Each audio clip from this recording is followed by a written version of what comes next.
Assalamualaikum warahmatullahi wabarakatuh. Jumpa lagi dengan saya dan Alia Nindya di channel Dolan Lagio. Semoga sobat Dolan Lagio sehat selalu ya, amin. Kali ini kita ada di Setu Patok, salah satu objek wisata yang cukup ngehits ya di Cirebon. Oke, kita lihat ya kayak apa keseruannya.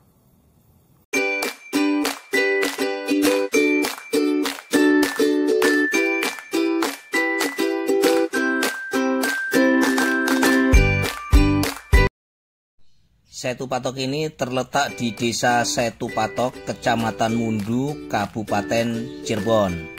Jadi kalau rute dari misalkan dari kota Cirebon itu menuju ke Setu Patok itu kurang lebih 12,7 km. Yaitu kalau dari kota Cirebon menuju ke Mundu, dari Mundu langsung menuju ke Setu Patok. Ini ada di rute-rutenya nih. Setu Patok atau danau ini terletak di kaki Gunung Cermai bersama dua setu yang lainnya, yaitu Setu Sangyang yang ada di Majalengka dan Setu Sedong yang ada di Kuningan. Dan Setu Patok ini ada di Cirebon, 3 kabupaten yang mengapit Gunung Cermai. Semuanya punya setunya. Indonesia ini dikenal dengan kekayaan budaya dan nilai sejarahnya yang tinggi. Hampir setiap tempat memiliki asal-usulnya masing-masing dan dipercaya warga sekitar sebagai legendanya. Nah, tidak terkecuali dengan Setu Patok ini. Makanya Setu Patok juga punya sejarahnya sendiri ya. Jadi sejarah ini tak lepas dari keberadaan Sungai Nanggela yang ada di sekitar bendungan.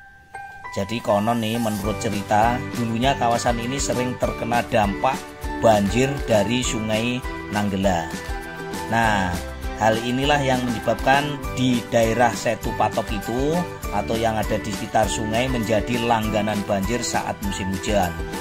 Sehingga ada suatu hari, nah ini nih, pada suatu hari nih, seorang tokoh bernama Kiai Ento Rujit Nala yang merupakan keturunan Raja Luwung ini membuat bendungan agar tidak banjir ya daerahnya. Namun setelah usahanya gagal, dia kemudian membuat sayembara. Nah, datanglah pemuda bernama Muhoyim Seya yang akhirnya membuat patok di beberapa titik bendungan ini. Singkat cerita, patok tersebut ternyata mampu membendung air. Dan hasil bendungan air inilah yang kemudian membentuk setu yang saat ini dikenal dengan nama Setu Patok. Waduh, kok kayak Bandung Bondowoso aja nih ceritanya ya. Keistimewaan dari setu ini adalah yaitu karena adanya gunung atau bukit yang ada di tengah setu. Dan ini pas ya pada saat musim hujan itu airnya nih penuh gitu ini ya. Jadi bukit atau danau itu benar-benar di tengah danau. Kalau saat ini sedang kemarau, airnya surut, sehingga kalau kita mau ke gunung ini dari sisi utara tidak bisa, harus pakai perahu. Tetapi kalau dari sisi selatan jalan kaki naik motor juga bisa sampai sini karena airnya surut. Keistimewaan lainnya yaitu di dekatnya bukit ini, di sebelah utaranya bukit ada makam keramat. Jadi pada kondisi tertentu nih orang-orang banyak yang berziarah di tempat ini. Dan ini juga ada di samping makam keramatnya juga ada Masjid Merah juga nih. Ternyata di Cirebon Masjid Merahnya cukup banyak ini ya. Nah, kapan ini waktu yang tepat atau yang cocok untuk berkunjung ke Setu Patok? Nah, ini macam-macam nih ya. Pagi itu juga kondisinya oke. Kenapa? Kalau pagi hari itu Gunung Cermai jika cuacanya cerah, Gunung Cermai itu akan terlihat gagah sekali, jelas sekali. Yang kedua tentunya pada saat sore hari, yaitu sambil menikmati matahari tenggelam. Nah, ini pasnya Sobat Dolan Lagio bisa datang ke Setu Patok itu antara jam 5 nanti sampai ke matahari tenggelam. Keren banget itu view-nya. Dan istimewa yang berikut lagi yaitu harga tiketnya gratis. Jadi buat Sobat Dolan Lagio kalau ke Setu Patok itu tidak ada tiket alias gratis, hanya untuk biaya parkir motor itu 3.000 dan parkir mobil 5.000. Makanya Setu Patok ini menjadi destinasi wisata yang sangat digemari oleh masyarakat sekitar. Setiap hari itu ramai yang datang, apalagi kalau weekend atau libur sekolah anak. Wah, luar biasa ramainya. Buat sobat dolan lagi yuk yang suka atau hobinya goes, kondisi saat ini, kondisi kering atau kondisi kemarau pada saat setunya airnya surut, ini cocok sekali untuk bergoes ria di pinggir setu. Jadi keliling setu ya. Dan biasanya teman-teman goeser itu ngumpulnya ada di sebelah selatan dari bukit yang ada di tengah setu ini. Jadi ngumpulnya itu komunitasnya pada di selatan itu senengannya.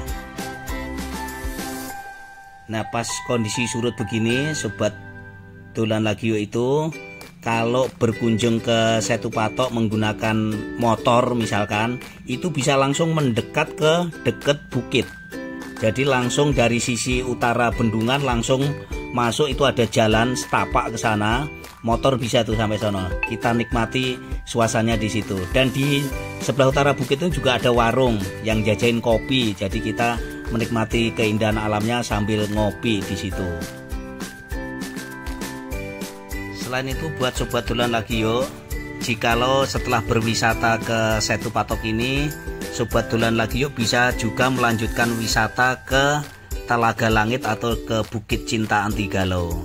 Karena dari Setu Patok ini menuju ke Telaga Langit atau Bukit Cinta Antigalau itu hanya sekitar 2 atau 3 km saja. Sehingga destinasi wisata ini tidak berdiri sendiri, tetapi ada destinasi yang lain. Jadi tujuannya nggak satu ini, tetapi bisa ke Telaga Langit atau ke Bukit Cinta Antigalau sekalian. Oke sobat dolan lagi yuk, thank you ya, terima kasih telah mengikuti atau mengeksplor Setu Patok ini. Jadi Setu Patok bisa dinikmati dari sisi utara, dari sisi timur atau dari bendungan, atau dari sisi selatan. Jadi sobat dolan lagi yuk, kalau pas ke Setu Patok jangan hanya di satu titik saja, puterin itu semuanya, pasti keren. Oke, thank you, terima kasih, salam sehat, sukses selalu.